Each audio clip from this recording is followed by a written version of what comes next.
நம்ம தமிழ்நாட்டில் வந்து நிறைய பிரச்சனை இருக்குது, ஒன்றா ரெண்டா நம்மளும் சொல்லிக்கினே போகலாம். அவ்வளோ பிரச்சனை இருக்கும்போது தமிழ்நாட்டு அரசியல்வாதிகளுக்கெல்லாம் இருக்கிற ஒரே பிரச்சனை தளபதி விஜய் அவர்கள் தான்.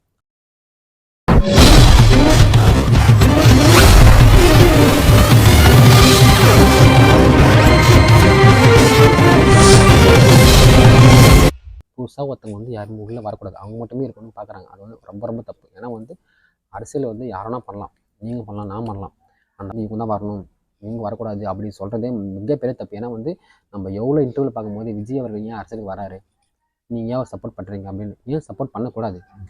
ஏன் நீங்கள் நம்ம கொஸ்டின் ஃபஸ்ட்டு கேட்குறீங்க? இந்த கொஸ்டின் நீங்கள் வந்து ஆளுங்கட்சி பார்த்தோ இல்லை எதிர்கட்சி பார்த்தவங்களும் கேட்க முடியுமா? ஏன்னா கேட்க முடியாது. கேட்டால் உங்கள் சேனல் அங்கே நடத்த முடியாது. அதுதான் உண்மை. நீங்கள் வந்து எந்த கட்சியை பற்றி, ஆளுங்கட்சியை பற்றி நீங்கள் பேசிட்டாலே நீங்கள் காலி அப்படின்ற ஒரு மனநிலைமை வந்து இப்போ வந்து எல்லாருமே வர ஆரம்பிச்சு. தமிழ்நாட்டில் வந்து இது வரைக்கும் 21 பேர்கிட்ட லாக்அப் வித் ஆக்கிதான் சொல்கிறாங்க. ஆனால் வந்து நம்ம தெரிஞ்சது 4 பேர் தான். 3 பேர்கிட்ட மறைச்சிருக்காங்க. இது வரைக்குமே லாக்அப் விதத்தில் இறந்து போனவங்க ஃபேமிலி வந்து நேற்று வந்து விஜய் வந்து பார்த்து மீட் பண்ணார். ஓகே, பார்த்து மீட் பண்ணுறாரு அப்படின்னு நாம நினச்சோம். ஆனால் வந்து கண்டன ஆர்ப்பாட்டத்துக்கு அவர் வருவார்னு கண்டிப்பாக யாருமே நினைக்கல. ஏன்னா வந்து இந்த ஆர்ப்பாட்டம் வந்து முன்கூட்டியே ஒரு பிளான் பண்ணியிருந்தாங்க. அது வந்து கவர்மெண்ட் சைடு வந்து பர்மிஷன் தரல. அதனால் வந்து இந்த டேட்டில் வந்து பர்மிஷன் கொடுத்துருக்காங்க. காலம் வரைக்கும் யாருக்குமே தெரியாது விஜய் அவர்கள் வருவார் அப்படின்னு. அந்த ஆர்ப்பாட்டத்துக்கு கொஞ்சம் முன்னாடி தான் வந்து நியூஸ் போட்டாங்க விஜய் அவர்கள் வராரு அப்படின்னு. ஆனால் முன்கூட்டி சொல்லியிருந்தா அந்த இடம் வந்து எப்படி இருந்திருக்கும் அப்படின்னு நமக்கு எல்லாருக்கும் தெரியும். ஆனால் வந்து ஒரு கண்டன ஆர்ப்பாட்டம் தான், அது வந்து மாநாடு மாரி ஆகியிருப்பாங்க. அது கண்டிப்பாக ஆயிடுச்சு. ஏன்னா வந்து முன்னாடியே வந்து நியூஸ் போட்டதால வந்து எல்லாமே வந்து அங்கே குவி ஆரம்பிச்சிட்டாங்க. அது கண்டன ஆர்ப்பாட்டம் கிடையாது, மினி மாநாடு அப்படின்னு தான் வந்து எல்லாம் பேசுகிறாங்க. நம்ம அந்த கூட்டத்தையும் பார்த்துருப்போம். மட்டும் இல்லாமல் என்னடா புதுசாக ஒரு கான்ட்ரிபியூஷன் யாரும் பேசலை அப்படின்னு பார்த்தா பேசிட்டாங்க. தளபதி விஜய் அவர் வந்து கல்வி வேலையில் வந்து பசங்களுக்கு வந்து ப்ரைஸ் கொடுத்துருப்பார் இல்லையா, அதை வந்து இது பண்ணி பாருதா. நீங்கள் வந்து அந்த பசங்களுக்கு மட்டும் தான் ப்ரைஸ் கொடுத்தீங்க, நாங்கள் வந்து அந்த அவங்க பேரண்ட்ஸே நாங்கள் தான் வந்து படிக்க வச்சோம் அப்படின்னு ஒருத்தர் பேசுகிறாரு. அது மட்டும் இல்லாமல் விஜய் அவர்கள் வந்து வட மாவட்டங்களில் பிறந்திருந்தா தமிழ்நாட்டுக்கு வந்து பானிபடிக்கு தான் வந்திருப்பாரு. அப்படி நாம் வந்து ஒரு டீசனான ஒரு அரசியலை வந்து பண்ண ஆரம்பிக்கிறோம் டிவிகே சார்பாக. ஏன்னா டிவிகே வந்து இன்றைக்கி அந்த ஆர்ப்பாட்டமும் சரி, யாருமே வந்து எந்த ஒரு அவதர விஷயத்தையும் யாரும் பேசலை.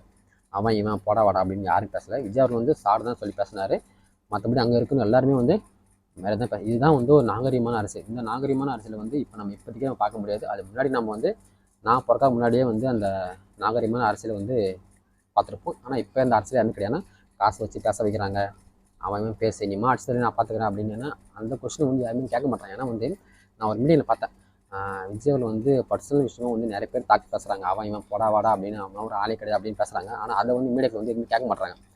ஆனால் டிவிக்கு சார்பில் வந்து ஒருத்தவங்க வந்து கொஸ்டின் ப்ரெஸ்ஸை வந்து மீட் பண்ணி பேசும்போது இவங்க என்ன சொல்கிறாங்கன்னா, கற்பூரிங்களாம் அப்படின்னு நம்ம சார்பாக வந்து ஒருத்தவங்க கேட்குறாரு. அதுக்கு வந்து அவங்க என்ன சொல்கிறாங்கன்னா, இந்த விஷயம் நீங்கள் பேசாதீங்க, இந்த மீடியாக்குள்ள வந்து நல்லா நாகரிகம் பேசுங்க அப்படின்னு செய்தியில் வந்து நம்மளை கேட்குறாரு. அதே செய்தியாளர் வந்து ஏன் அவங்க பார்த்து கேட்க மாட்டாருன்னு ஒன்றும் புரியல. ஏன்னா அவங்க என்னென்ன பேசலாம், நான் பேசினா மட்டும் தப்புன்ற மாரி ஒரு விரும்பத்தை ஏற்படுத்தாங்கன்னா வந்து மீடியாக்களும் சரி வந்து டிவிக்கு வந்து சப்போர்ட் பண்ணல. டிவிக்கு வந்து சின்ன தப்புனாலும் அதை பெரிய ஹெட் நியூஸாக போட்டு அதை நம்மளுக்கு காலி பண்ண பார்க்குறாங்க. ஏன்னா அவங்க வந்து தனிப்பட்ட விஷயத்தை காலி பண்ணி பார்க்குறாங்களா இல்லை வந்து பின்னாடி யாருன்னா சொல்கிறாங்களா அப்படின்னு தெரியல. ஏன்னா வந்து ஆளுங்கட்சியை பார்த்து அவங்க கொஸ்டின் கேட்டாங்கன்னா அந்த சேனல் இருக்காதுன்றதும் நல்லா தெளிவாக தெரிஞ்சு போச்சு. அதனால தான் வந்து நம்மள மாரி ஆளுங்களை பற்றி அவங்க கொஸ்டின் கேட்குறாங்க. ஏன்னா வந்து டிவிக்கே வந்து நீங்கள் கொஸ்டின் கேட்டு டிவிக்கேவால் உங்கள் சேனல் இல்லாமல் பண்ண முடியும். ஆனால் அப்படி பண்ணிட்டாங்கன்னா டிவிகேக்கு வந்து ஒரு பெரிய கெட்ட பேர் இருக்கிறதுக்காக தான் எல்லாமே சைலண்டாக இருக்கும். ஏன்னா வந்து ஒன்றும் இல்லை, ஒரு 2 பேர் இருக்கணும். எந்த ஒரு படம் ரிலீஸ் ஆனாலும் அங்கே வந்து விஜய் பற்றி பேசணுவோ, விஜய் அதுவா விஜய் இதுவா அப்படின்னு பேசணுவோ. அங்கே வந்து விஜய் ஃபேன்ஸ் நிறைய பேர் இருப்பாங்க இல்லையா, நினச்சாங்கன்னா அவங்க 2 பேரும் பீஸ் ஆகிடுவாங்க. ஆனால் செய்ய மாட்டாங்க. ஏன்னா நம்மளோட நாகரிகம் அந்த நாகரிகம், அவங்க நாகரிகம் அந்த நாகரிகம், அவ்வளோதான். அது நம்ம 2த்தையும் நம்ம மெயின்டைன் பண்ணி அது நம்ம மனசில் வச்சு நம்மளும். ஏன்னா நம்ம பண்ண தப்பால் வந்து நம்ம தளபதி அவர்கள் வந்து அவருக்கு வந்து எந்த ஒரு பிரச்சனைக்கு எந்த கெட்ட பேரும் ஆகக்கூடாதுன்றதுக்காக தான் வந்து எல்லாமே ஓகே.